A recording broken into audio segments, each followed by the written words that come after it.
देखिए, आपका प्रश्न अच्छा है। आपने पूछा कि दुबई को री एक्सपोर्ट का हब क्यों माना जाता है। इनफैक्ट दुबई री एक्सपोर्ट का हब है, राइट। ना सिर्फ माना जाता है लेकिन दुबई री एक्सपोर्ट का हब आज भी है।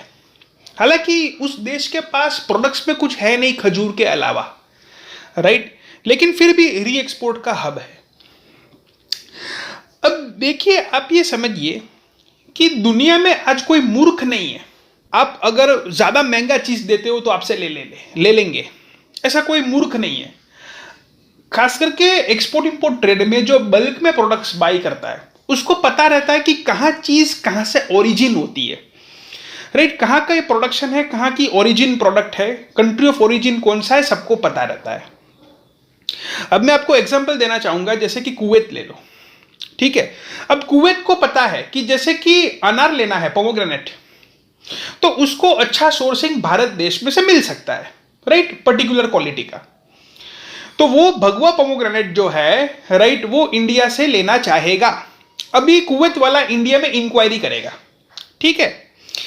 अभी जो वो पाएगा काफी सारे टाइम में कि दुबई में इंडियन पोमोग्रेनेट जो अवेलेबल है वो इंडिया से भी सस्ते हैं, राइट। अब ये क्यों होता है? क्योंकि इंडिया से काफी ज्यादा एक्सपोर्टर जो है वो कमीशन बेस में सप्लाई करते हैं पोमोग्रेनेट, राइट। अभी ये जो फ्लक्चुएटिंग प्राइस में सप्लाई होता है, या फिर मान लीजिए फिक्स प्राइस में भी सप्लाई किया गया, लेकिन ओवर सप्लाई के कारण लोकल सेल्स में लॉस आता है। चाहे एक्सपोर्टर को लॉस आए, चाहे इंपोर्टर को लॉस आए, राइट, बट लॉस आता है कुछ टाइम के फेस में। मैं ये नहीं कहता कि हर फेस में लॉस आएगा, लेकिन over the period of time जब कैलकुलेट करोगे तो प्रॉफिट लॉस का दोनों का हिसाब होगा लोकल सेलिंग में।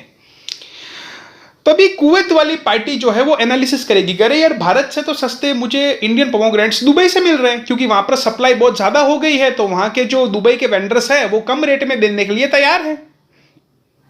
तो कुवैत वाले क्या करेंगे? कुवैत वाले ऑर्डर देंगे दुबई, राइट, क्योंकि दुबई से उसको सस्ता माल मिल रहा है, भले ही इंडियन ओरिजिन का है, लेकिन इंडिया से भी सस्ता फिलहाल दुबई में है। तो आज दुबई जो है वो फोकट में ही री एक्सपोर्ट का हब नहीं बना है, राइट। कोई इतना मूर्ख नहीं है, सबको अपने पैसे प्यारे हैं भैया, राइट, सबको अपने पैसे प्यारे हैं। ऐसा नहीं है कि भाई दुबई वाले जो है री एक्सपोर्ट कर रहे हैं, प्राइस चढ़ा के एक्सपोर्ट कर रहे हैं, राइट, और दुनिया मूर्ख है कि दुबई से ले रही है।